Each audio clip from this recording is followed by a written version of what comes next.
Hi అండి. ఈరోజు evening పిల్లలు స్కూల్ నుంచి వచ్చేసరికి చికెన్ 65 చేశానండి. పొద్దున్నుంచి వర్షం పడుతుంది కదా! సో, ఎప్పుడు రొటీన్‌గా చేసుకునేది కాకుండా ఇలా కొంచెం డిఫరెంట్‌గా చికెన్ 65 చేశాను.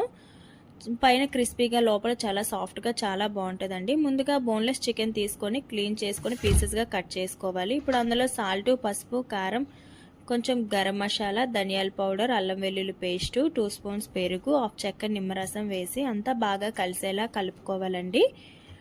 మొత్తం మసాలా అంతా బాగా కలిసేలా కలుపుకోవాలి. నేను ఫుడ్ కలర్ ఏమి యాడ్ చేయట్లేదు, ఆప్షనల్ అండి. మీకు కావాలి అంటే యాడ్ చేసుకోవచ్చు. ఇప్పుడు అంతా బాగా కలిసాక ఒక 1 అవర్ పాటు ఫ్రిడ్జ్లో పెట్టుకోవాలి.